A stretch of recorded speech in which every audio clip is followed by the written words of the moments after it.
लाल button दबाएं और भोजपुरिया न्यूज के सब्सक्राइब करें। भैया लोग, भोजपुरिया न्यूज़ पर आप सबके स्वागत बा।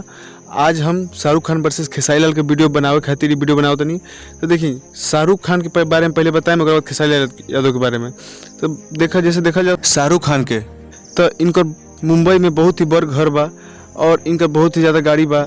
लेकिन इनका में एगो खास बात बा, हमनी के ई लोग के फिल्म देखी ले, लेकिन ई लोग जौन बा से हमनी के इमोशन के साथ खिलवाड़ कर रहे लोग। ई लोग के देखी गुटखा के प्रचार करी लोग।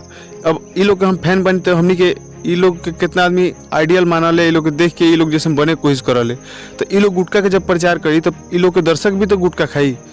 ये बात बा, ई लोग सही काम में कम और गलत काम में ज़्यादा अथी कर लोग। ये लोग गुटखा के प्रचार कर लोग, बोलो जुबा केसरी उ लोग के शायद पता हुई।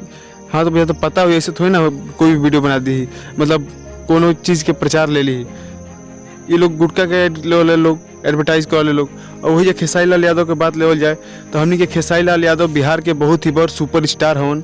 और इनकर जो नेचर बा, लोग गरीब के मदद करलन। पिछले बार वो बाढ़ में देखले हो हम कि गरीब में खाना बटोलनी।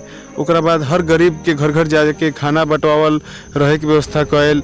मतलब गरीबों में बहुत ज़्यादा पैसा बाढ़ पीड़ित वाला लोग के डोनेट करलन। तो ई लोग के देख के हमनी के ई लोग के सपोर्ट करे के चाहिए, ना कि वो बॉलीवुड के उतना बड़का स्टार जे कि हमनी के इमोशन के साथ खिलवाड़ कर लोग। और वो खेसारी लाल यादव के देखम कि जहाँ तहाँ जा के जब बाढ़ आयल रहे हमनी के बिहार में उतना बड़ महामारी, तो वो टाइम में खेसारी लाल यादव चारों तरफ जा के सब पब्लिक के मदद कैलन और खाना खियलन, ना कि कहीं कोनो दान।